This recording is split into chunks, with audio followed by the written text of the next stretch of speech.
It was the end of a grueling academic year, and we were ready to blow off steam. My classmates and I had just defended our diplomas, marking the end of countless sleepless nights, the stress, and the relentless pressure. We decided to celebrate the only way we knew how, out in the open, away from the city with a lot of food, beer, and no supervision. It was May, the air was warm, and we were full of youthful energy. A friend of mine suggested a forest clearing just outside the city, a place where he claimed he and his friends had gone for years. It was secluded, far from prying eyes, and the perfect spot to let loose without worrying about complaints or police. By mid-afternoon, we'd set up our little camp, a makeshift grill, and enough beer to keep us going all night. As the sun started to dip below the tree line, a strange sense of calm washed over the forest. The usual sounds, chirping birds, rustling leaves, fell silent, leaving only the crackling of our fire and our laughter echoing in the clearing. I didn't think much of it at the time, chalking it up to the effects of alcohol and fatigue, but in retrospect it was the first sign that something was wrong. The forest wasn't just quiet, it was watching. When evening turned to dusk, I realized that we were running low on beer. Feeling a bit brave, and more than a bit tipsy, I decided to venture a little deeper into the forest to relieve myself. I told my friends I'd be back in a few minutes, and without waiting for a response, I stumbled into the trees. That was the last time I saw any of them. I wandered into the forest, the light from our fire growing dimmer behind me. The air felt colder here, heavier, as if the warmth of the May evening had been swallowed by the trees. I walked for a few minutes, taking care of my business, and when I was ready to turn back, I realized I had no idea which direction I'd come from. The forest had closed in around me, every direction looking the same. Thinking I could just head straight and find my way back, I pushed forward. But after what felt like an eternity, I was still surrounded by thick trees and silence. There was no sign of the clearing, no sound of my friends' laughter or the crackling of the fire. Panic started to bubble up, but I forced it down, telling myself I'd be fine. And then I saw it. Scratched into the trunk of a birch tree, half hidden in the shadows, was a message. Beyond this point lies death. The words were jagged, almost like claw marks, as if something had gouged them into the bark in a fit of rage. My first thought was that it was some kind of joke, maybe an old prank left by hikers to scare each other. But as I stood there, staring at those words, a feeling of dread washed over me. A feeling so visceral and raw that it sobered me up immediately. I should have turned back. I should have run. But my mind, clouded by alcohol and bravado, decided it was all just an illusion, some sick prank. With a forced laugh, I pressed on, ignoring the warning that I would soon regret. It wasn't long before I saw something up ahead. A figure, human-shaped, hunched over, was crouched near the base of a tree. I felt a flicker of relief, thinking maybe it was one of my friends who had wandered off as well. But as I got closer, I realized this wasn't a friend, and it wasn't human. The figure was on its knees, its head bent low over a pile of something that glistened in the faint moonlight. At first, I thought it was eating something, a fox maybe, or a rabbit. But as I took another step, it froze, its head snapping up to face me. It wasn't a person, and it wasn't an animal. Its eyes were hollow, empty pits that seemed to swallow the light around them. Its mouth was a grotesque slit, too wide, with sharp, jagged teeth stained dark with blood. And it was grinning at me. A cold, lifeless grin that sent chills down my spine. I took a shaky step backward, my mind racing, trying to make sense of what I was seeing. My instinct screamed at me to run, but I was paralyzed, frozen by the creature's gaze. Then, out of the corner of my eye, I saw another figure moving silently between the trees. There were two of them, and they were both watching me. In a split-second decision, I turned and bolted, stumbling through the underbrush as fast as my legs could carry me. I could hear them behind me, their movements quick and unnatural, like predators stalking their prey. The trees blurred around me as I ran, the darkness closing in, and I realized with a sinking horror that I had no idea where I was going. I ran until my lungs burned, my heart pounding like a drum in my chest. Branches scratched at my arms and face. Roots tripped me up, and several times I nearly fell flat on my face. But I didn't dare stop. I could hear the creatures behind me, their footsteps echoing in the dark, moving faster than anything human could. Just when I thought I couldn't run anymore, I stumbled into something sharp. I cried out as a jagged wire sliced into my leg, bringing me to a halt. My mind raced as I realized that this was a trap, an old rusty snare hidden in the undergrowth. Whoever or whatever had set it wasn't hunting animals. I tried to free myself, but the wire only tightened, digging deeper into my skin. I was trapped, helpless, and the creatures were getting closer. I could hear their ragged breathing, their low growls, as they moved toward me. Desperation took over, and I reached around blindly, my hand closing around a thick branch. I gripped it tightly, swinging it in the direction of the sounds, ready to fight for my life. But just as they came into view, as their shadowy figures loomed over me, they stopped. They stared at me, their lifeless eyes reflecting the faint moonlight, and then, without warning, they turned and disappeared into the darkness. I was left alone, panting, the wire cutting into my leg, my mind racing to make sense of what had just happened. They could have attacked me, torn me apart right there. But they hadn't. It was almost as if they were toying with me, watching, waiting for something. And then, in the silence, I heard a whisper, a faint voice that sent chills down my spine. "You shouldn't have come here." When I opened my eyes, I was lying on the cold, damp ground. It was morning, the sun casting a weak light through the trees.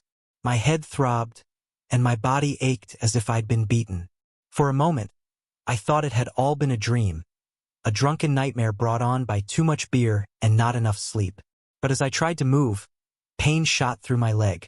I looked down and saw the rusty wire still wrapped around my ankle, dried blood crusting over the wound.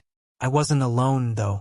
I was surrounded by claw marks in the dirt, signs that some things had been there with me. I forced myself to stand, my body weak and trembling. I didn't know how I'd survive the night, but one thing was certain. Something had changed. I felt different, as if the forest had left a mark on me, a darkness that lingered just beneath my skin. As I limped my way back through the trees, I could feel eyes on me, watchful, patient. The creatures were still there, hidden in the shadows, waiting. They had let me go, but I could sense that I wasn't free. I had entered their territory, seen their faces, and now I was bound to them in some way I didn't yet understand. When I finally made it out of the forest, my friends were gone, the clearing deserted. My phone was dead, and I had no idea how much time had passed. I stumbled my way back to civilization, each step filling me with a growing sense of dread. I never spoke of that night, not to my friends, not to my family.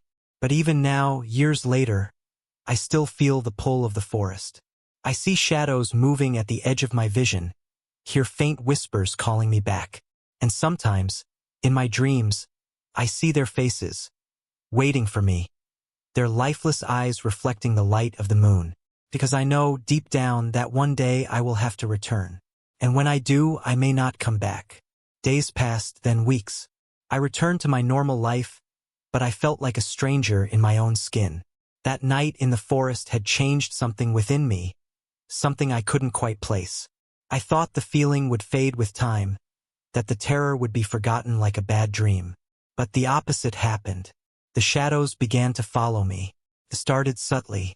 I would catch glimpses of movement in my peripheral vision, fleeting shapes that vanished when I turned to look. At first, I told myself it was just my mind playing tricks on me. But then, I began hearing things, soft whispers that seemed to echo from the walls, faint footsteps that would follow me in empty hallways. The strangest part was the pull. Every night, just before I fell asleep, I would feel an overwhelming urge to return to the forest, to that clearing. It was as if a voice were calling to me, beckoning me back. My dreams were filled with twisted trees, pale moonlight, and those hollow, lifeless eyes watching me from the darkness. One night, I woke up drenched in sweat, with dirt on my hands and feet. I had no idea how it got there. But as I lay in bed, heart pounding, I realized that in my sleep, I had tried to leave my apartment. I had tried to go back to the forest. After that night, I decided to confide in my old friend, Ivan, one of the few who had been with me at the clearing that fateful evening. We met up for drinks, and I told him everything. The shadowy creatures, the voices, the dirt on my hands, and the compulsion to return. To my surprise, Ivan didn't laugh or dismiss me. Instead, he leaned in, his face pale, and said, "I felt it too." He went on to explain that he'd been experiencing the same things. The shadows, the whispers, the strange, inexplicable urge to return to the forest. He told me about a nightmare he'd had, where he was standing in the clearing, surrounded by those creatures, unable to move as they closed in on him. "I think they marked us," he whispered, his voice trembling. "We saw something we weren't meant to see, and now, they're calling us back." The weight of his words settled over me like a dark cloud. It wasn't just me. Whatever I'd encountered in the forest had latched onto all of us. We had trespassed into their territory, broken some unspoken rule, and now they wanted us to come back. We decided that we couldn't ignore it any longer. We had to confront whatever was in that forest, to face the creatures that haunted our dreams. But deep down, I knew that going back would mean facing something far darker than we could imagine. On a cold, moonlit night, Ivan and I set out for the forest. There was no turning back now. Every fiber of my being screamed at me to stay away, but the compulsion to return was stronger. It felt as though an invisible string were pulling us toward that place, guiding our every step. As we entered the forest, the air grew colder, and an unnatural silence fell over the trees. There were no sounds of animals, no rustling leaves, just an oppressive stillness that wrapped around us like a shroud. After what felt like hours of walking, we found ourselves in the same clearing where we'd celebrated months before. The memory of that night flashed through my mind. Laughter, fire, the warmth of friends. Now, the clearing was empty, barren, as if it had absorbed the darkness that lurked in these woods. And then we saw them. The creatures emerged from the trees, their hollow eyes gleaming in the moonlight, their twisted forms moving with an unnatural grace. They encircled us, silent and menacing, their empty eyes fixed on us. There was no escape. One of them stepped forward, and in that moment, I felt its thoughts, its desires, bleeding into my mind. It wasn't just a creature. It was something ancient, something bound to this place by blood and darkness. "You should not have come back," a voice echoed in my head, chilling and ancient. "But now, you will never leave." Frozen in place, I felt as if I were drowning in darkness. The creature's thoughts continued to invade my mind, showing me twisted images. People lost in the woods, taken one by one, their souls bound to this cursed place. I understood then that these creatures were not just predators. They were guardians of an ancient, unholy ground. They were cursed to remain here, and anyone who trespassed into their domain was bound to the same fate. But then an idea formed, desperate and reckless. In a whisper that was barely audible, I spoke. "What do you want?" The creature's hollow eyes gleamed with recognition, as if it understood my offer. It leaned forward, its face inches from mine, and for the first time, I heard it speak. Its voice a low, rasping whisper that seemed to come from all directions. "One life, for your freedom." The meaning of its words struck me like a punch. It wanted an offering, a sacrifice, a soul to take my place. In exchange, it would let me and Ivan go free. I hesitated, my mind racing. The idea was horrifying, yet the pull of survival was overpowering. But then I realized something even more terrifying. Ivan wasn't standing beside me anymore. I turned, frantically searching the clearing, but he was gone, vanished without a trace. I called his name, my voice echoing in the silence, but there was no response. I was alone, surrounded by the creatures, with only the memory of his fearful face lingering in my mind. The creatures began to retreat, fading into the darkness, leaving me alone in the clearing. I staggered back, my mind reeling, realizing that Ivan had been taken. He had become their sacrifice, and they had let me go. I stumbled out of the forest just as dawn was breaking, my mind numb with shock and horror. Ivan was gone, and I knew deep down that he wasn't coming back. The creatures had claimed him, fulfilling the pact we'd made in that terrible, unspoken moment. For weeks, I tried to move on, to convince myself that it was over. I told no one about what had happened, burying the memory as deep as I could. But no matter how hard I tried, the feeling of dread never left me. I could still feel their eyes on me, watching from the shadows, waiting. One night, as I lay in bed, I heard a faint tapping at my window. I froze, fear flooding my veins, as I recognized the sound. It was the same tapping I'd heard in the forest, the same signal that they were near. I got up slowly, heart pounding, and looked out the window. Standing there, just beyond the glass, was a shadow. A figure with hollow eyes and a twisted grin. It was Ivan. He stared at me, his face expressionless, his eyes empty. And as I watched, he raised a bony finger, pointing toward the forest. The meaning was clear. My time was up.